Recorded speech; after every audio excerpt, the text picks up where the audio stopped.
I think we could just kind of do a roll call here. Every one of these characters, they literally are the stereotype from a boy band. We have Dutch Arnold Schwarzenegger and Dylan Carl Weathers. And then we have disposable bodies, Billy, whose entire thing is he's a tracker.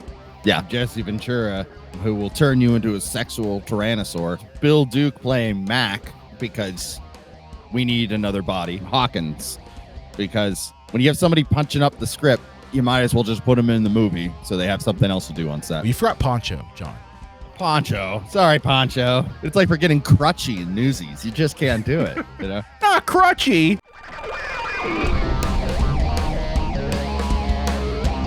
Welcome to the Cinema Psycho Show, the madhouse for film freaks and film fans of all types.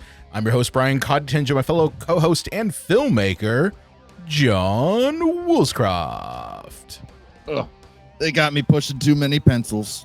Too many pencils? For these? Yeah. Gun show? I was going to say, you should have come in being like, Brian, you son of a bitch. But unfortunately, we're doing this remotely, so like we can't do the arm thing. Like we could have just like tried to like get only our arms in the frame. Yeah, like if I try to get it, yeah. For our video audience, they're just like, it's fucking ridiculous. Our audio audience is like, what the hell is going on? But yeah, we are on a very special episode. This is the start of Arnold Month. Take a shot every time we make that noise. There's a lot of that. There's going to be a lot of that, man. I'm telling you right now. So Arnold Month, you know, when John had told me that he wanted to do this at the beginning of the year, because believe it or not, we do plan. We have a plan. When John told me this, I'm like, that's amazing. But what there's so many good, and when I say good, I mean like they're awesomely bad Arnold Schwarzenegger movies out there. How are you going to pick it? So John, I got to ask you, how did you land on Predator as our first one in Arnold Month? So I thought of like, if we're going to do 4 of these, we're going to do a whole month's worth. I thought, let's get 2 pretty good ones.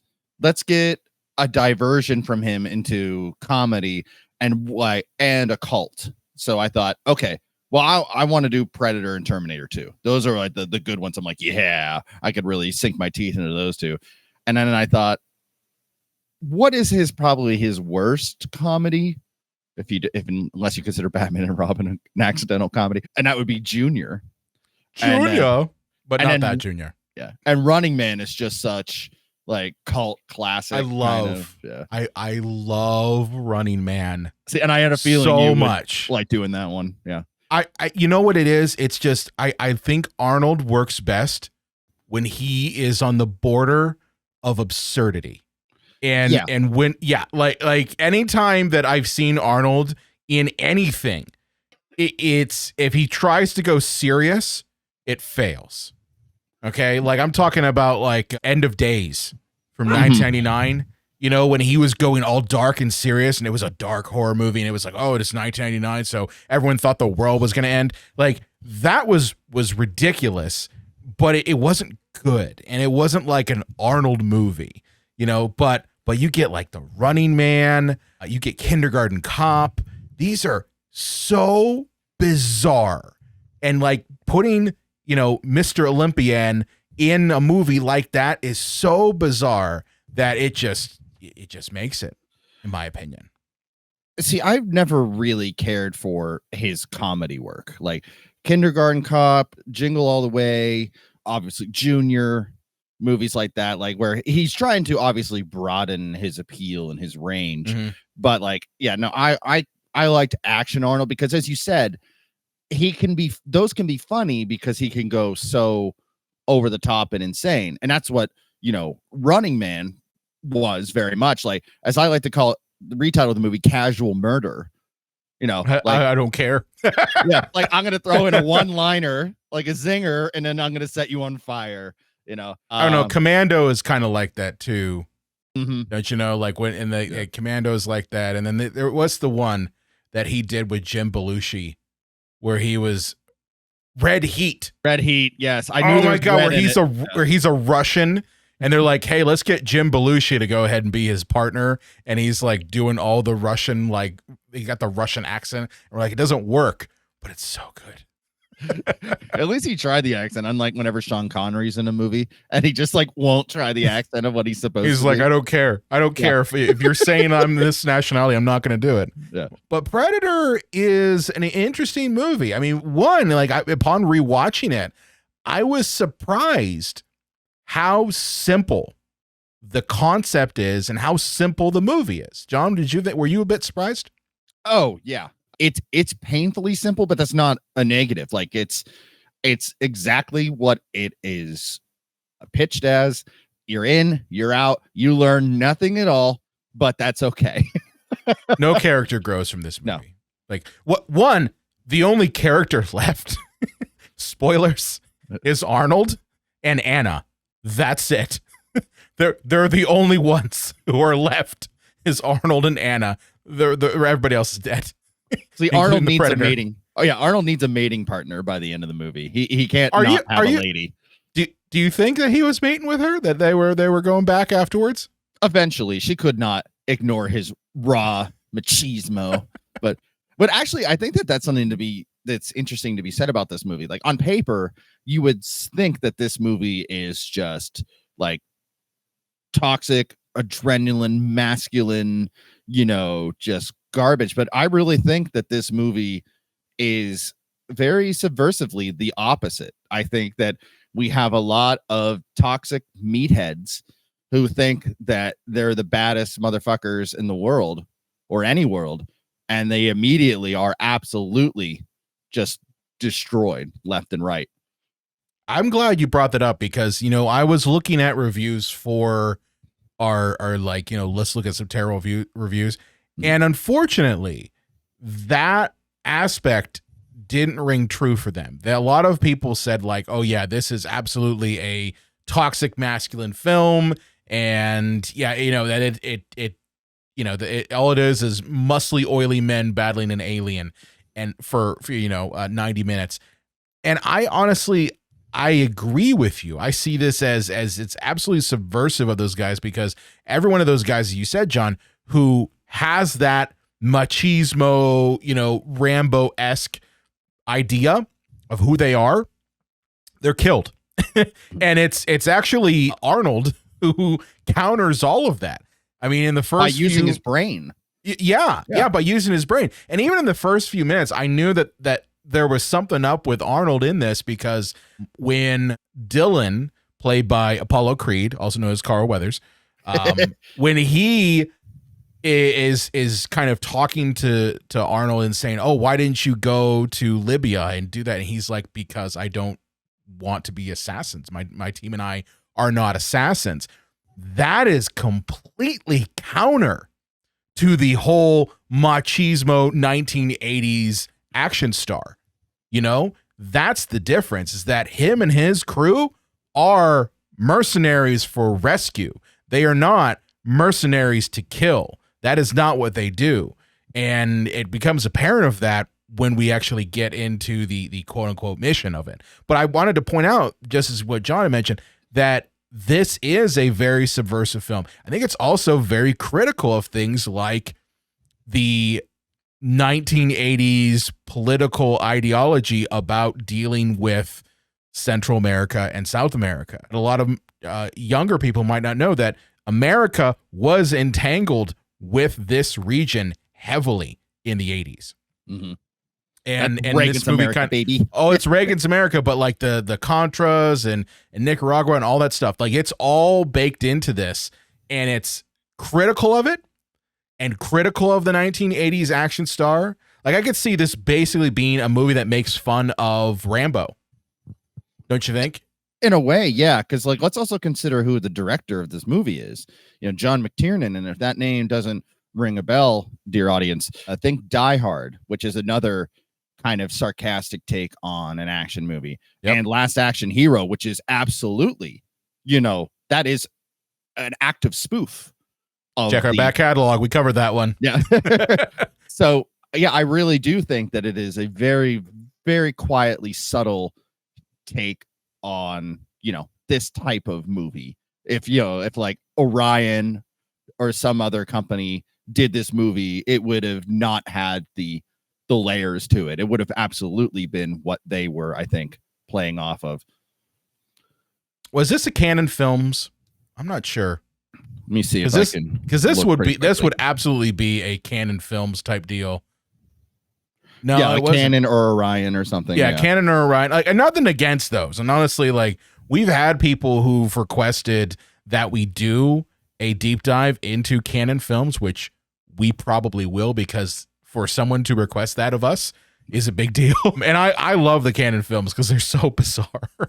They're just a bizarre section of film history where you get these weird movies that came out of the late 70s and 80s, primarily. Like Masters of the Universe, I think, is a Canon film. Oh, absolutely it is. And it's so good and so ridiculous at the same time. But yeah, I see this as not necessarily a parody, but a middle finger, if you will, of that paradigm that we got used to. And it makes sense if you think about it. This movie came out in 1987. So this is like right after all of the Rambo shit and, that action star and G.I. Joe being a resurgent thing. Predator really is the back half of that. Take the character Billy, for example. I always thought that there had been something that they lost in editing, or the film reel got disrupted, that the fight scene he had with Predator, because this motherfucker's like, all right, you guys keep going, I'm taking this Predator down, and he cuts himself so the Predator can smell his blood, and then he just walks off camera and everybody keeps moving, and then you just hear him scream and he's dead. And I'm like, did we lose a reel or something? But then I realized I think that was supposed to be kind of funny in a way. I mean, I found all the deaths kind of funny. I mean, I'll be the first to say I thought they all were funny. Carl Weathers has the best one in this. But I was going to say, do we want to start with going through our characters in this, or do we want to go kind of into the plot of this movie? I mean, I guess we could talk about our characters. They're all pretty similar, but yeah, I think we could just kind of do a roll call here. It's and you kind of have like a roll call / boy band thing, because every one of these characters, they literally are the stereotype from a boy band. Like, I kid you not. I was thinking about this. I'm like, well, this one's the tracker one. This one here is the poncho one. This one here is the nerdy / screenwriter one. Like they're all there. They're all there. Hey, Predator girl, you're the girl who preds on me, girl. Girl, I love how you're invisible, like a predator, girl. But yeah, we have like two main characters. We have Dutch Arnold Schwarzenegger and Dylan Carl Weathers, and then we have disposable bodies. Well, I want to go through some of these because some of these are great. Okay, so we got first up, I want to mention Dylan. Dylan is your CIA scumbag Apollo Creed version. It's basically Apollo Creed, but he's the CIA scumbag version.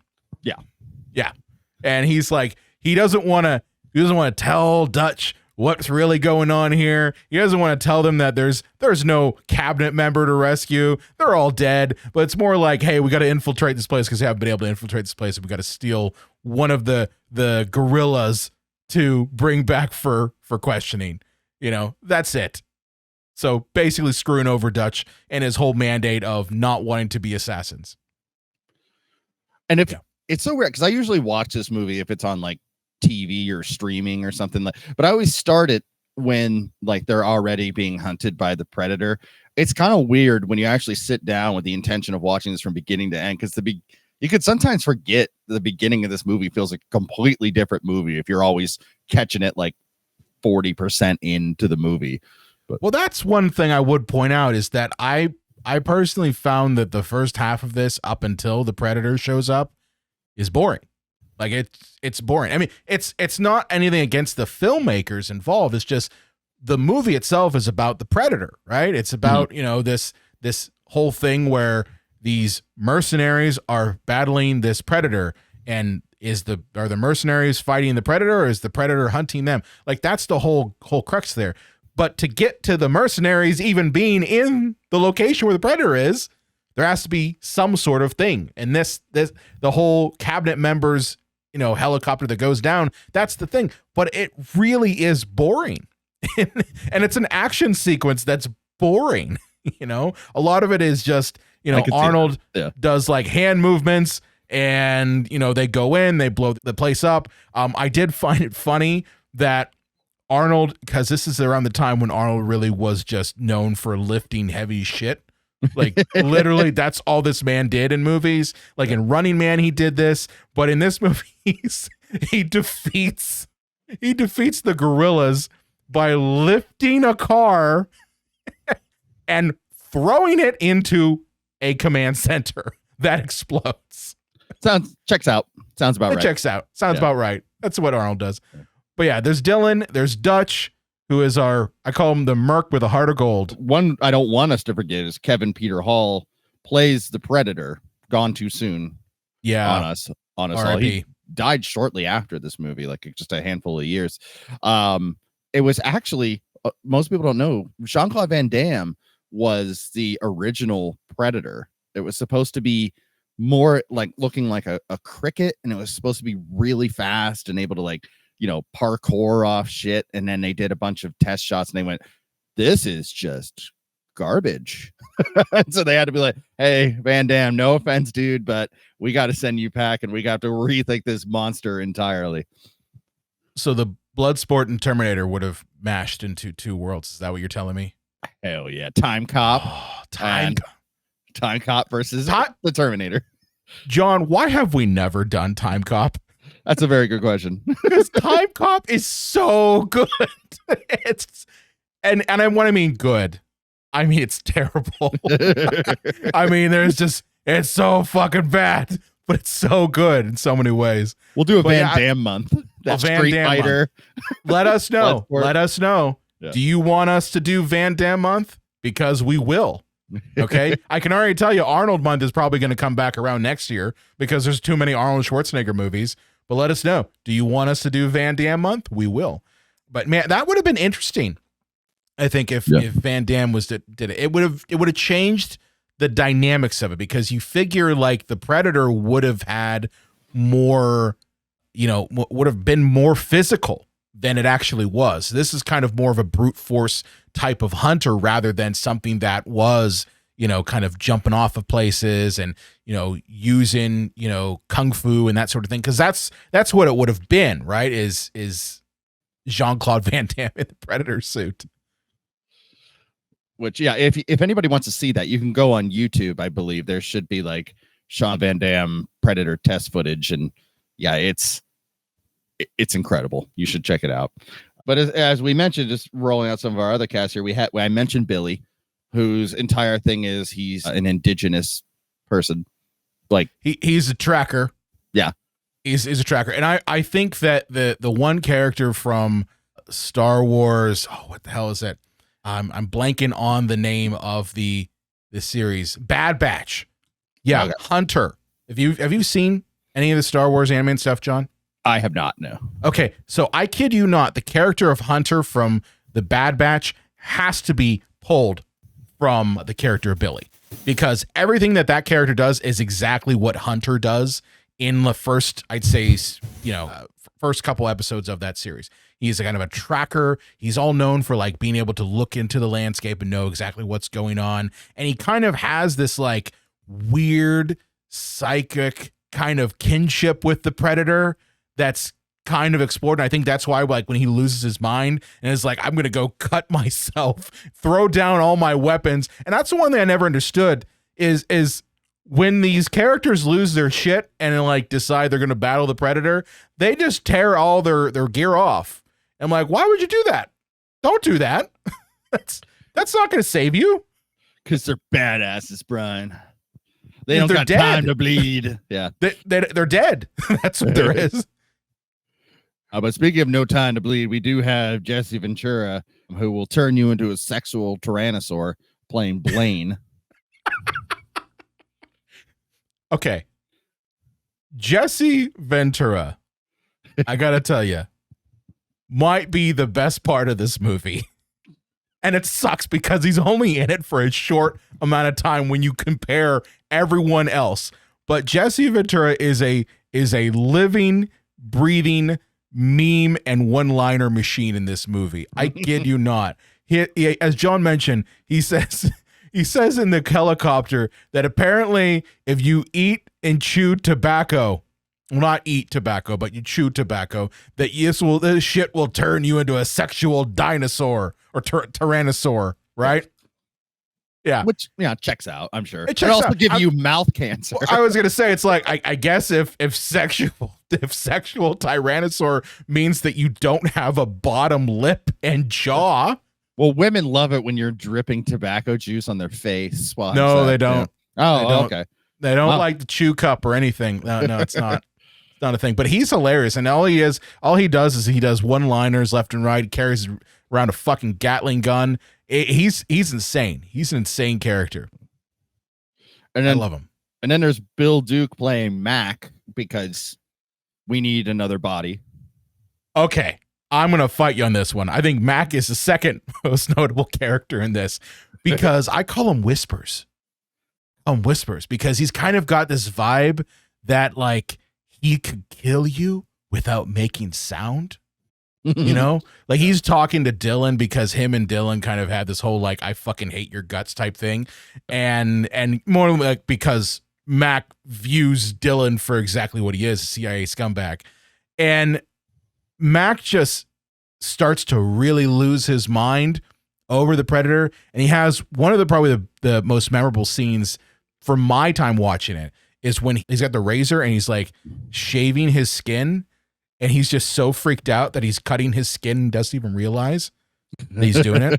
Yeah. So but he dies, and that pisses off Dutch a lot. I'm like, they must have been super close because he screams, Mac! There's a lot of screaming in this movie. Oh, yeah.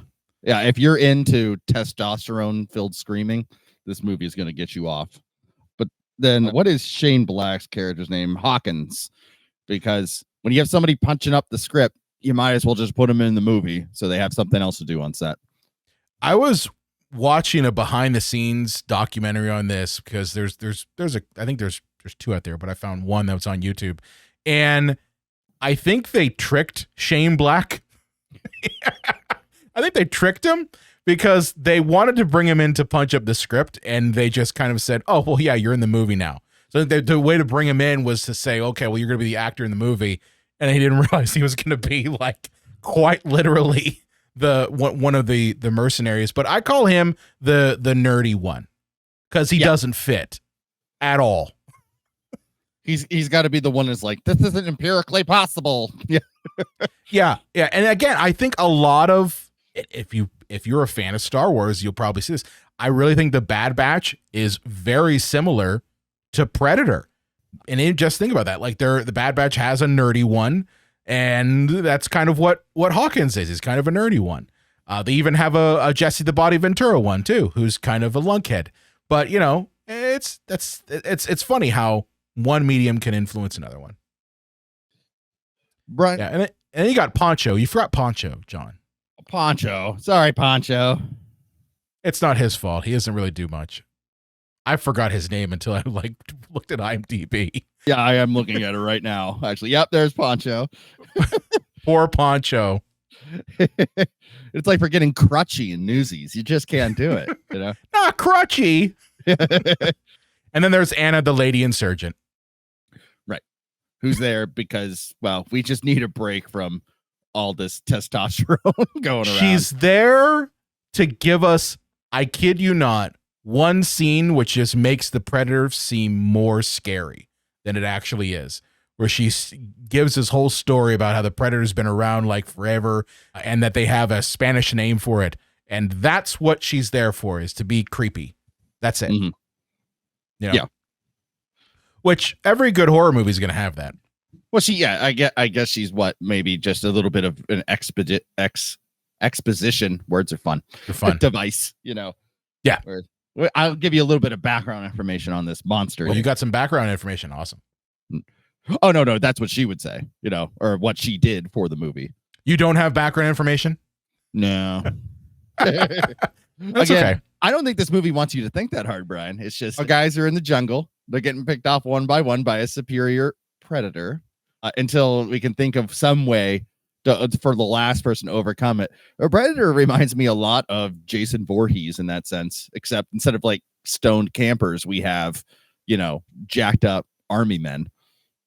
Yeah, I agree too. I mean, it's funny that this movie isn't, I don't think it's considered a horror movie, but it borrows a lot of tropes from horror movies, right? I think people more or less lump Predator in with like science fiction and action. They don't really put it in, they kind of put the same realm as like, even though Alien is considered a horror movie by some people, I think that's more horror than sci-fi, right? It's always been more horror than sci-fi. But Predator has always kind of been like an oddball in that sense. And like you can get to Predator 2, which is amazing. As we were talking about off air. Yeah. We were talking about off air how I love Predator 2 for a lot of reasons, and it's how ridiculous it is. But I don't think anyone would call Predator 2 a horror movie. But Predator very much fits that paradigm, right? Just take the jungle and change it to a dark house, right? And if you do that, you get in essence the same movie. The only difference is these guys have guns and they're muscly. Well, it's funny you should mention Alien because it kind of reminds me of Aliens. Now, obviously, big difference between one monster and many, but it's a bunch of people like, macho group of, soldiers thinking, oh, this will be a cakewalk, and they go in and they just start getting absolutely torn apart by these superior hunting machines. So I wouldn't say that Predator is a ripoff of Aliens, but I could see someone making a debate for it. I don't know if I'd call it a ripoff. It's very simplified. I mean, and plus, if you think about it, John, like Aliens is a sequel. Okay, so they already had pre-existing content that they had to pull from, right? They already had lore that was established before that. Predator didn't have any of that. Predator is simple. I mean, when we talked at the top of the show, we were saying that this is a very simple movie, and that's the truth. There's not a lot of things that happen in it.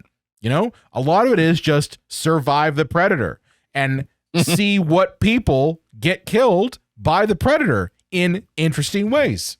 Okay. Sometimes they're killed off screen. Like Billy, and we just hear the scream, right? And that's it. But maybe Billy fell off a mountain. Actually, he didn't get to the predators. I mean, let's be honest here. A certain character has many near misses in this movie that I just kept going like that. You're fucking dead. I'm talking about Arnold, but I guess I don't see it as a ripoff of Aliens. I see it as a stripped down, simplified, a slasher movie, honestly.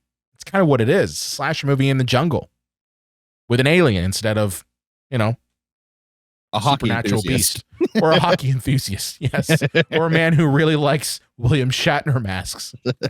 Who doesn't really? But I got to ask you, John, what's your favorite part of this movie? Because like a lot of people have their favorite parts of this film, but what's your favorite part of Predator?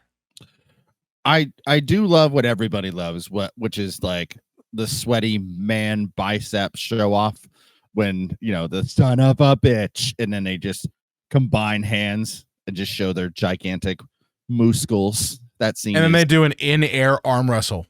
Yeah. Got you pushing too many pencils. Too many pencils. I think two deaths in this movie are kind of some of my favorite things. And so I would say Dylan's death, his arm being ripped off, falls to the ground and still shooting machine gun rounds off is pretty great. So, yeah, that also is my favorite death in this movie. Just because I'm like, it's Apollo Creed. What happened? And I'm like, well, you lost an arm and he's still going. Like that would not happen. First of all, your arm is not going to keep twitching to shoot off a gun. It's not going to do that. but he's still ready to fight the predator without an arm. Yeah, for me, my favorite part, it's more of a sequence, is I love how Arnold Schwarzenegger, I alluded to this a minute ago, should be dead, by the way. Like, there are multiple times that the predator gets one up on him and he should be fucking dead. Okay? Arnold put in the Contra cheat code because, let's face it, Contra is Predator, so up, down, left, right. He must have done the cheat code because I think he gets shot twice. He gets shot twice by the Predator.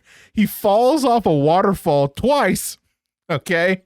A waterfall that would kill a normal person, and he's fine and continues fighting. Like, anyone else, they're dead. So, but yeah, I think that's probably, he's working with Game Genie. Yeah. That's it. He's got the Game Genie. But yeah, I love that. I love the what a lot of people will say, they love the whole montage of him getting ready to battle the Predator towards the end of this. Because that's honestly what a bulk of this movie is leading up to, is, Arnold Schwarzenegger going full native and deciding he's going to take on the Predator on his own game without weapons and shit. So deeply homoerotic. A little bit. Really likes slathering that mud all over him. His cries, his war cries. Yeah. Which I'm thinking to myself, why would you do that? Like, I know he wants to kill it, right? Yeah. Like, I know that's why he does it, because he wants to get the Predator's attention. I'm going like, you just discovered that the Predator can't see you if you're covered in mud. So now is your time to get out of the fucking jungle, right? And survive instead of call the Predator over. That's just me, though. Dutch isn't the sharpest knife in the drawer. Let's face it. He's not on this mission because he's smart. He's not pushing too many CIA pencils. Yeah. He doesn't know how to use a pencil. Although Dylan's not pushing any pencils either because he doesn't have an arm. Yeah. Yeah. Hey, chopped off my shooting arm. That was a jerk off arm. Yeah. I'll have to use the other shooting arm now. Yeah. But call them what you want. Knee knockers, thigh slappers, golden nuggets. But our friends over at Manscaped refer to them as the boys. Not every man has children, but every man is responsible for their 2 boys below the waist. And when your little guys have a little bit more hair than they need, trust Manscaped for all their grooming needs. Boys need love too, so join the 10 million men worldwide who trust Manscaped by going to manscaped.com and use the code CINEMA20 to get 20% off and free shipping. You heard it first here. The boys are back in town. Now, John, it's been a little tiny bit hot. You ain't just whistling Dixie. Yeah. It's been a little hot here in Pittsburgh the past week or so. So I'm going to ask you, how are your boys holding up? Oh, I'll tell you, when it's 300 degrees outside, give or take a temperature or two, it is nice to have as little body hair as possible. And it used to be, before I had Manscaped, I was completely bald on top above my dick. It looked like Patrick Stewart's head, but my balls always looked like an old-timey gold prospector. I don't have to worry about that anymore because thanks to the Manscaped, I can actually keep my balls pretty shaven, pretty clean. And look, every man knows how scary it is getting that close down there below the waist. But that is why Manscaped is always so great for those sensitive areas. Introducing the Lawnmower family, including the Lawnmower 3.0 and the 4.0 and the 5.0 Ultra. Yes, 3 ball trimmers. Isn't that awesome? It is. It is really awesome. Boys need love too. And for that reason, each trimmer is equipped with skin-safe technology and an LED spotlight and unique features for different grooming needs. Oh, and these babies are waterproof too. Need I say more? For the basic trim, go with the 3.0 and work your way up to the 4.0 and the 5.0 for the ultimate grooming experience. Take it on the go. Manscaped has you covered. These trimmers come with a travel case and even a travel lock feature to avoid any accidental powering on and off or weird looks at the airport. This right here is the cutting edge of cutting pubes. Upgrade your ball trimmers and your life will follow. Get 20% off and free shipping with the code CINEMA20 at manscaped.com. That's 20% off and free shipping with the code CINEMA20 at manscaped.com. For the best your boys have ever looked, trust Manscaped. Naked nutty buddies. I guess I want to get to some bad reviews, because I know that we've talked a little bit about Predator, but believe it or not, I found some that were negative reviews. I'm intrigued by this. Now I'm going to tell you right off the bat, John. Yeah. I noticed one common trait with all of these reviews. Okay. I'm not going to tell you until the end. All right. So let's take a look at some terrible reviews. If you're new to the podcast, you don't know this, we started a new thing a while ago where we look at some terrible reviews, mostly from Letterboxd, about movies that we're reviewing, and we talk about them. So let's take a look at this first one here. All right. And this one is, this genuinely might be the worst movie I've ever seen. It feels like the origin of dumb cliches, except this movie was trying to be cool, predictable, not exciting, really, really bad writing / acting, obviously, and just generally nothing happens. I get it's really old, but that doesn't mean that literally every person needs to lose an article of clothing every time the camera pans to them. The one redeeming thing I got from this movie is that I finally learned where that one meme of people giving the handshake, fist bump, interlocking arms is from, and that made me laugh for a solid minute. Don't call this movie old, motherfucker. I mean, I guess it is, but god damn it. Yeah. Well, I'm going to surprise you, John. The one thing that I noticed with looking at all these reviews is that the reviewers who did not get this movie were way younger than us. That makes sense. Yeah. I wondered if that person reviewing it was maybe like 20 or 18. And honestly, John, that is the one thing that I noticed with all of the bad reviews, is that people were saying like, my dad told me to watch this movie. My grandma told me to watch this movie. My mom told me to watch this movie, and I don't get it. And I'm like, fucking hell. That's it. it's they don't get it. You can always debate whether or not something holds up from its time. Like we did, speaking of Arnold Month, we did Hitchcock Month. And I think every movie, Brian, did we not point out that a lot of these characters are just horrifically out of date? You know, some of the things that they would say or believe. Totally. And it's just like, I always just like, well, it was a different time in the 40s and 50s and early 60s. So I just got to roll with, you know, how these people perceive the world and women and politics. And, you know, so I guess like if you just went into this movie blind, you'd be like, oh my God, the 80s were so childish and full of steroids. And like, I can understand that to a degree. To be fair, they were childish and full of steroids. So we're not arguing against that. I mean, we're just saying it's not fucking old child. Yeah. Hey, child. Back in my day, Nicholas had pictures of bees on them. Give me 5 bees for a quarter, you'd say. Give me 5 bees for a quarter. Yeah. Back in my day, inflation wasn't all over the place. It was just a little teeny tiny bit. We wore an onion on our belt, which was the fashion at the time. All right. Let's go to review number 2 here. Arnold's tits stole the show.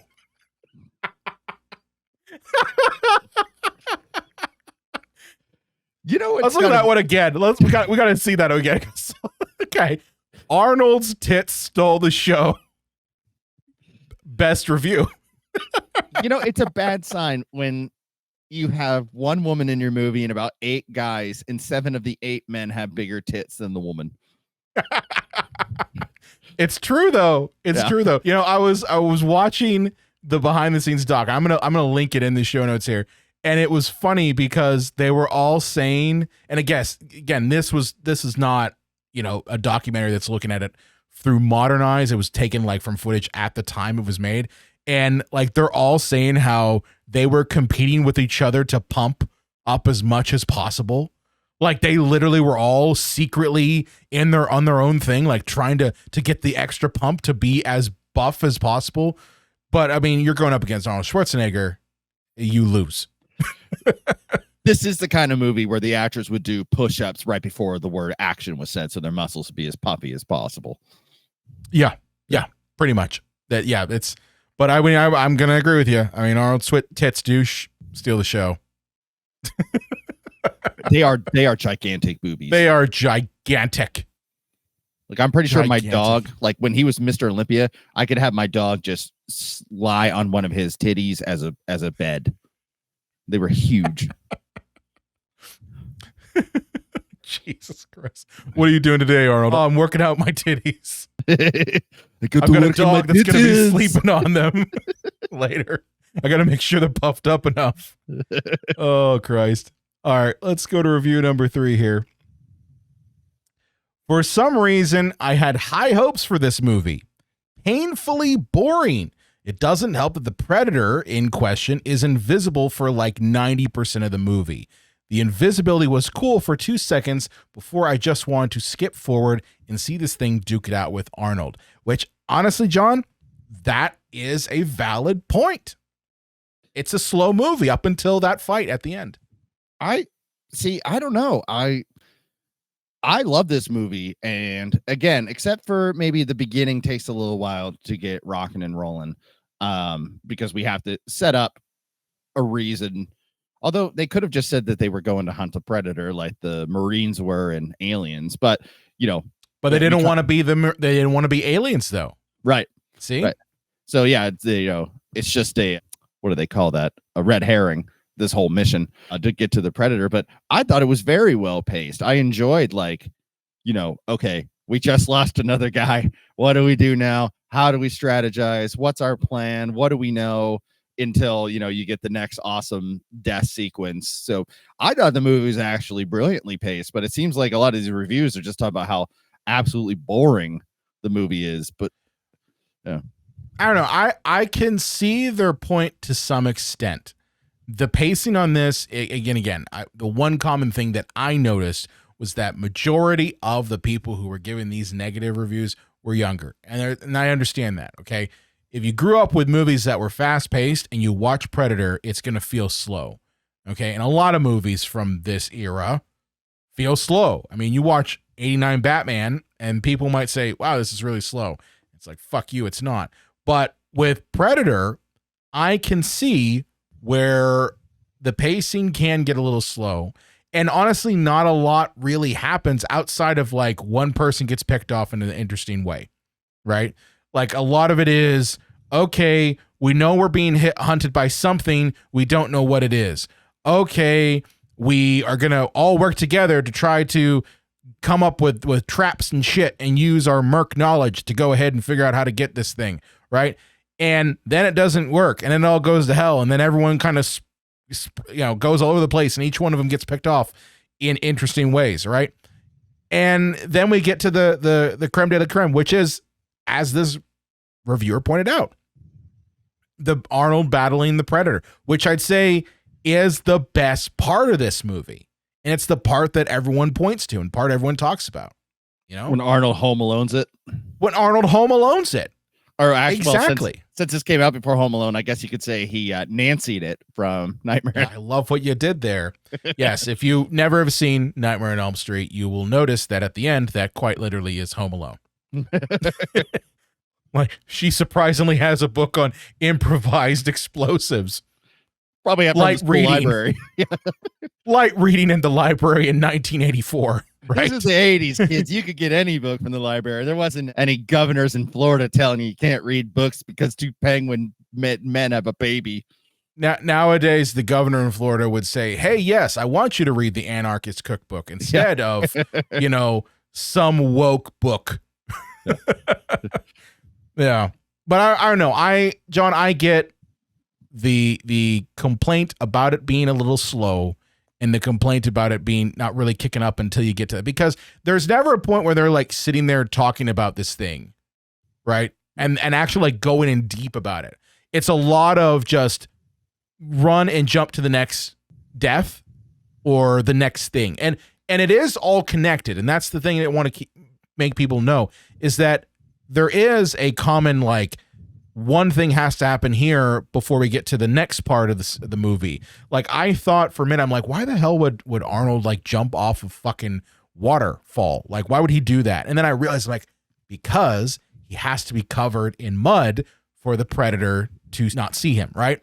Yeah. Like that has to happen for us to lead into that last bit. So there is a logical, cause and effect in this movie, but I think what's missing from it are those moments of reflection and just having those moments of like, what the fuck is going on, and trying to surmise and not have it just be a one person gets blown up in 5 seconds, then another, then another. I think that's what person's complained about.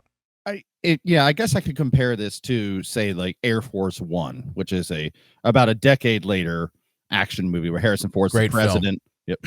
Air Force One is taken over by Gary Oldman. But what you have there is you have the vice president, played by Glenn Close, in the war room on the ground. And, we can cut from the airplane to that war. It gives us a different location, gives us a different set of characters. And unlike, say, Predator, Gary Oldman and all of his terrorist buddies in the movie have like characters, they have dialogue. So it can cut between the president, between Gary Oldman and his goons, between the hostages, back on the ground to the vice president. Where with this movie, I get it that all of the jungle looks the same and we can't really leave and go talk to or see other characters because there aren't any. So I think that there's no let up and everything looks the same. So it feels like just 2 hours almost of one scene, even though it's multiple locations. And I think what it is, I think you're onto something, John. I think there's no build up of it. Like, I'm just thinking of Air Force One. Like, one of the scenes that for me was like, holy shit, this is serious, is when the hostages, a couple of them die. And like Gary Oldman is on the intercom saying like, if the person who's down there doesn't come out, I'm going to kill a hostage. Right. And then he does it. And you hear the gunshot go off and you hear that person die. Like that sort of thing. We've graduated from, okay, we might get through this, to, okay, yeah, let's figure out what's going on, to now the shit's getting real. And I think what Predator is missing are those moments where shits get real, right? Like you've got clearly these trained mercenaries, soldiers of fortune that are taking on this thing. And it's kind of like they're all even. One of them gets picked off one at a time. Yeah, you could say that when Dylan dies, that kind of is like the point where it's like, holy shit, they killed Apollo Creed. But I'm like, he's kind of in the same realm as everybody else. So like his death, even though we both agreed is pretty fucking awesome, it doesn't really raise the stakes at all. We kind of figured that was coming, And all the characters are pretty much the same. I would say that could possibly be seen as a detriment to this character. There's not a wide variety of character. Maybe Shane Black's character is a wee bit different than the rest of these sexual. Well, he's a wee bit different because he's wee compared to everybody else. He's a wee man. Like he's a tiny man compared to everybody else. Yeah. But no, I think that is probably what's missing and why, Air Force One really ratchets up the tension, whereas Predator, you really don't have that tension being ratcheted up. Well, see, this is going to sound like it's a knock of the movie, but I really don't think it is. The last 2 times I watched this movie, I went to visit my 2 brothers that I grew up with, the Takish brothers down in Texas. They both live there now. And I was with Matt of the Takish fame. And we're like, hey, you want to just put something on? Because we were both just doing stuff. And I was like, oh, hey, look, Predator's streaming for free. Let's throw Predator on and let's do other things while it's on in the background. And then I watched the movie multiple months later with Christine, and we also were just trying to get a few things done. And I put it on in the background again. So I think the movie is very good, almost background noise. And I don't mean that as a knock at it either, but I think because you can kind of just jump in at any time, that it's kind of great for that. But maybe there are certain generations now that don't want to watch it from beginning to end, locked on it, paying full attention. Because I will admit, the last like 2 or 3 times I watched it, it was either on TV or I was with friends, and it was just in the background.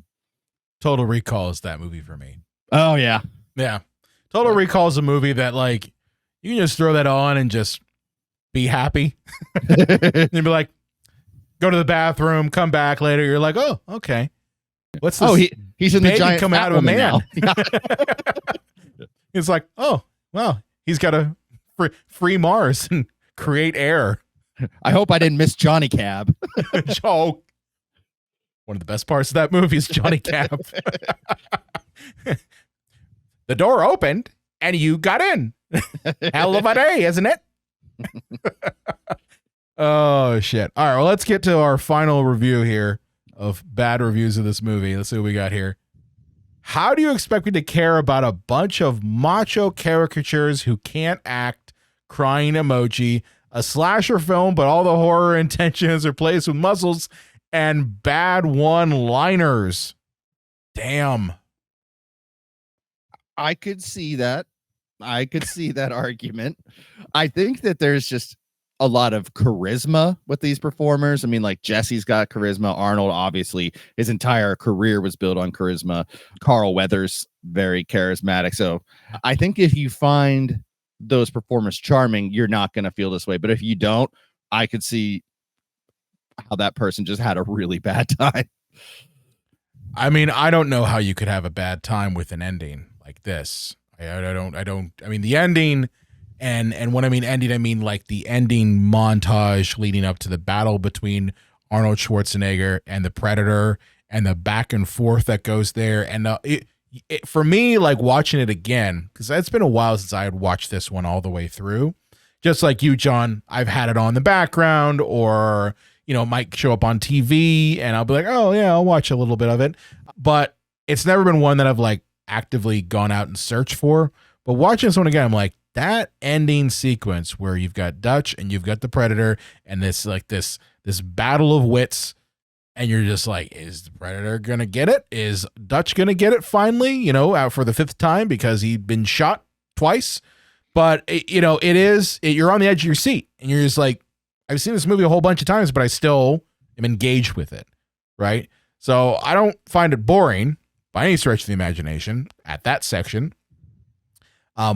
But I did want to mention, as we get deeper into this review here, we haven't talked about the Predator itself and the design of the Predator and what the Predator does.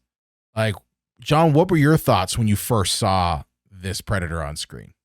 You mean a roided up Jamaican had sex with a swamp thing? Yeah, something like that. A little bit, yeah. Yeah, the cornrows were an interesting touch. I thought it was a very cool, like, monster design. I think that it's very unique. I still think it's fairly unique, especially like when it loses its protective mask and it has that, horrendous, hideous face. Like, you are one ugly motherfucker. If it bleeds, we can kill it. Like, well, yeah, that is how it works, Arnold. No, I designed by Stan Winston, R.I.P., one of the best monster makers out there. I don't think you understand how much of an effect Stan Winston had on sci-fi and horror in the 80s and 90s. Like the T-800, that was Stan Winston from Terminator. That was designed by him. Like Stan Winston and Rick Baker. Stan Winston, Rick Baker, Dick Smith to some degree. I would say Dick Smith probably over all of them, because he was kind of the father of all of them. But yeah, I mean, Stan Winston, if you imagine you're given this design of like, okay, well, it's got to be a monster kind of alien in the jungle. Go. And he comes up with this design that is so ferocious and terrifying. I can only imagine people's reaction at the time seeing this and seeing that mask come off, of just being like, holy fucking shit. Because I remember the first time I saw it, I was like, wow. Like the amount of intricacy that you'd see. And nowadays, if you try to do it, they'd try to do it with like a CGI monster. Yeah. And I don't know, John, I mean, I don't know if you saw the most recent Predator movie, but I didn't and don't want to. Was that Predators? I think it was Predators. Yeah, that was, I think it was 2018. And if people go to our first episode of 2019, we give our best and worst movies of the year, you will see that hands down, Predators is my number one worst movie of the year, which I wish I could have seen in the future and just put Space Jam 2. but it hadn't come out yet. But yeah, so that was my worst movie of the year that year. Yeah, I have not seen it. I have no desire. And I mean, outside of Predator 2, the sequels to the Predator franchise have been kind of lackluster. You had like Alien versus Predator, and then you had this weird thing where like you had Alien versus Predator Requiem, and then you had Predator and Predators, and it's been a mess, needless to say. But I just wanted to point out that monster,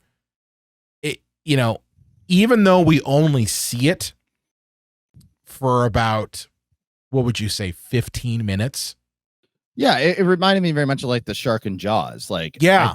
I think it was important for that build up. A lot of these people saying like, oh, you never see the Predator. And I'm like, I think that's good. That's by design, because neither do our protagonists in the film, because he is so hard to see. He can blend in with his environment, or her. We have no idea. Maybe they're genderless. Who knows? But, I think that is good work, that you don't really see the Predator till the climax of the movie. Well, the thing too is that the Predator, if you think about it, it always wins, right? You can't really defeat the Predator, because either way, the Predator is going to blow you up. Like, and that's why I'm like, yeah. So like, think about it. Like, the Predator's not going to go down without taking you with them. And that's exactly what happens here in this massive nuclear explosion that no one talks about afterwards. I found that funny. I'm like, in Predator 2, no one ever says like, oh yeah, there was that giant nuclear explosion in Nicaragua, in their late 80s, by that Dutch character who got cancer afterwards. Because let's be honest here, if you were right next to a nuclear bomb that goes off, I don't care if you're jumping through the air on, Game Genie level cheat codes, you're getting cancer or radiation poisoning or whatever. I got lymphoma. It's called lymphoma, Dutch. Lymphoma. Oh, shit.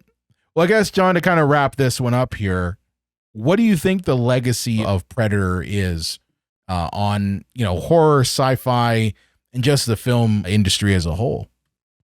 I think that, again, if you look at this movie as transgressive, I think you get a whole different look at it. I think that it's a classic example of John McTiernan's fairly ironic take on action that you see in a lot of his work. And I do think it kind of didn't set the template, but, you could say the template was set with the Great Train Robbery, and it's been just adjusted ever since. So yeah, it adjusted the template, and I think it had very interesting effect on future action movies, sci-fi action movies, just action movies in general. And also I think it's very interesting to look at when Arnold Schwarzenegger was the biggest movie star in the world, and how I think this movie would have still been successful to some level without Arnold. But I mean, this movie is historic because they got Arnold at the height of Arnold. Yeah, no, I agree with that. I kind of echo a lot of what you said. I think that this movie at the time was something unique in a era that was nothing but action stars going up against terrorists, going up against Soviet people and things like that. Like that's something people need to understand, is like the 80s were the height of the American action star. Okay. And it was always the American action star going up against some political entity, always something dealing with the Russians, because back then, I mean, not so much different now, but back then it was a Cold War. Okay. And it was like, you thought you were going to be blown up in like a day. Like, people thought that, but it made for movies that were kind of the same thing. And Arnold was in a lot of those movies. We talked about Red Heat. That's one of them that was kind of making fun of that whole thing. But I mean, you have a movie like Predator that on paper is extremely simple. And that's kind of a double-edged sword in this case. It's extremely simple, but it's extremely effective, and it's one that honestly, I'm surprised we didn't get sooner. You know, the idea of a military force in another country going up against an extraterrestrial that is equal in power to the military force. That had never really been done before. You know, think about like The Day the Earth Stood Still, a classic movie from the 50s in which you've got an alien, but, you know, it goes up against the army, and the army, like, you know, there's a classic scene where the army like shoots it and the alien like falls down, right? So it's like, clearly the army's always going to win, you know, even it's like, it's an extraterrestrial. Why would the extraterrestrial not have superior ability to take on the army? But you have a movie like Predator where these are considered the best, and they fail. And it isn't until you've got the primary action star who says, yeah, you know what? I don't need guns. I'm going to use my brain, and I'm going to get as brutal as possible to match the level of brutality the Predator is giving. And that's the way that he wins. Okay? It's not by who has the bigger gun. Because often with these movies, that's how it works. Oh, the guy with the bigger gun wins. And in Predator, it's not. It's the person who uses their brain. And that's unusual for this type of movie. And I see those sort of things in other movies that deal with kind of similar subject matter. So, good talk, John. Good talk. Yeah, good kickoff to Arnold Month. It's Arnold, like full sugar Arnold. You know, we didn't start diet Arnold. Yeah. No. What would you say Junior is? It's diet Arnold with pee in it. As someone took a piss in your diet soda. Yeah. But with that said, I'm looking forward to talk about Junior, by the way. I'm looking forward to talk about all of these movies because they're fun. But with that said, John, where can they find you at on the internet? Instagram, Facebook predominantly, and then you can find me over at Jada's Video Nasties. I am currently editing my So Many Questions Dark Knight Rises video, which is somehow going to be short and not 6 hours long, which it really could have been if I talked about every single problem that movie has. I'm surprised by that front. I thought it was going to be a definite 2-hour long expose. I had to pick and choose just so I could actually get it out. That's going to be a fun one. I'm curious what your questions are about The Dark Knight Rises and what problems it has.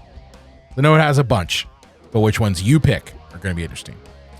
But with that said, do me a favor. If you've loved our discussion of Predator and you've loved Arnold Month thus far, which, you know, we've only talked about Predator, so we're not that deep into it. But do me a favor. Share this episode out. Share it with a friend. Share it with family members. Share it with anybody. If you're like, hey, I have a buddy who's down the street from me who really likes Schwarzenegger, and I love these guys, they sound hilarious, share this episode with them. It helps the podcast out a lot.